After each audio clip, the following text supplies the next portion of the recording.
आखिर क्यों हुआ दिति के 49 पुत्रों का एक साथ जन्म? मत्स्य पुराण के अध्याय 7 के अनुसार महर्षि कश्यप की 2 पत्नियां थीं, दिति और अदिति। अदिति के सभी पुत्र देवता कहलाए। दिति के सभी पुत्र राक्षस कुली के थे, जिस कारण सभी की मृत्यु हो गई। अपने सभी पुत्रों के विनाश से दुखी दिति अपने पति महर्षि कश्यप के पास गई और महर्षि कश्यप से कहा कि नाथ, देवासुर संग्राम में मेरे सभी पुत्र मृत्यु का ग्रास बन गए। अब मेरे पास सुख दुख में साथ देने वाला भी कोई नहीं है। हे प्राणनाथ, यदि आप मेरी पति भक्ति से प्रसन्न हैं, तो मुझे एक ऐसे पुत्र का वरदान दीजिए जो देवराज इंद्र और सभी देवताओं का वध करने वाला हो, जिसकी शक्ति, सामर्थ्य और बल अतुलनीय हो। महर्षि कश्यप भी अपनी पत्नी दिति की सेवा भक्ति और निष्ठा से बहुत प्रसन्न थे। इसलिए महर्षि कश्यप ने दिति से कहा, देवी, मैं आपको इंद्र का नाश करने वाले एक पुत्र का वरदान देता हूँ जो परम शक्तिशाली होगा। लेकिन उससे पहले तुम ऋषि आपस्तंभ के पास जाओ और जाकर उनसे प्रार्थना करो कि वे आज ही तुम्हारे लिए पुत्रेष्टि यज्ञ का अनुष्ठान करें।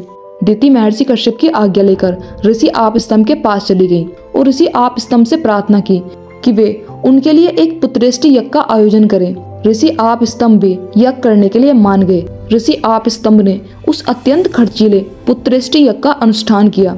यज्ञ समाप्ति के कुछ समय बाद दिति गर्भवती हो गई। तब महर्षि कश्यप ने दिति से कहा, आज से 100 वर्ष बाद तुम्हें एक ऐसे पुत्र की प्राप्ति होगी जो इंद्र का विनाश करेगा। तब तक तुम्हें अपने इस गर्भ की रक्षा करनी होगी, क्योंकि देवराज इंद्र तुम्हारे इस गर्भ को नष्ट करने का प्रयत्न अवश्य करेंगे। इस गर्भ की रक्षा के लिए तुम्हें कुछ नियमों का पालन करना होगा। जैसे तुम्हें कभी भी दिन में नहीं सोना है, बिना हाथ पैर धुले और बालों को खोलकर कभी नहीं सोना है।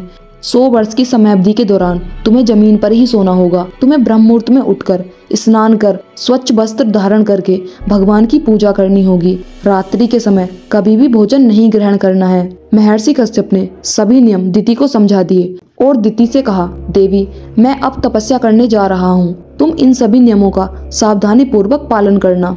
इतना कहकर महर्षि कश्यप तपस्या करने चले गए। दिति महर्षि कश्यप द्वारा बताए गए सभी नियमों का पालन करने लगी। तभी इंद्र भी वेश बदलकर दिति के उस गर्भ को नष्ट करने के लिए आ गए। इंद्र वेश बदलकर दिति की सेवा करने लगे, ताकि जैसे ही दिति कोई नियम तोड़े या उससे कोई गलती हो तो वे उसका लाभ उठाकर दिति के गर्भ को नष्ट कर सके।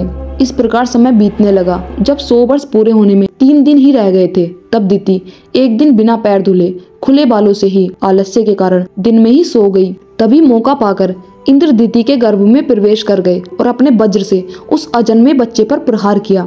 इंद्र के वज्र के प्रहार से उस गर्भ के 7 टुकड़े हो गए और उन टुकड़ों से सूर्य के समान तेजस्वी 7 बच्चे उत्पन्न हुए और उन शिशुओं ने गर्भ में ही रोना शुरू कर दिया। रोते हुए उन 7 शिशुओं को इंद्र ने रोने से मना किया, लेकिन वे चुप नहीं हो रहे थे और रोए ही जा रहे थे। इंद्र ने एक बार फिर से उन 7 शिशुओं पर वज्र से प्रहार किया, जिससे प्रत्येक शिशु से 7 अन्य शिशु और उत्पन्न हो गए और वे सभी भी एक साथ रोने लगे। इस प्रकार कुल 49 शिशु उस एक गर्भ से वज्र के प्रहार के कारण उत्पन्न हो गए और वे सभी एक साथ रोने लगे। ये देखकर इंद्र डर गए और सोचने लगे कि किस कारण मेरे वज्र से काटने पर भी इन शिशुओं की मृत्यु नहीं हो रही है। तब इंद्र देखते हैं कि दिति के द्वारा किए गए सभी व्रत और पूजा के फल के प्रभाव के कारण इनकी मृत्यु नहीं हो रही है और ये अवध्य हैं। इसी कारण से ये 1 से 49 हो गए। तब इंद्र ने कहा कि मेरी इच्छा है कि ये देवता बन जाएं। मैंने इन्हें सबसे पहले माँ यानी मत, रुदत यानी रो अर्थात मारुद यानी मत रो पुकारा है, इसलिए इनका नाम मारुद होगा। ये कहकर इंद्र दिति के गर्भ से बाहर निकल आए और अपने इस कार्य के लिए दिति से क्षमा याचना करने लगे और दिति के इन सभी पुत्रों को देवता होने का वरदान दिया और यज्ञ में भाग भी दिया।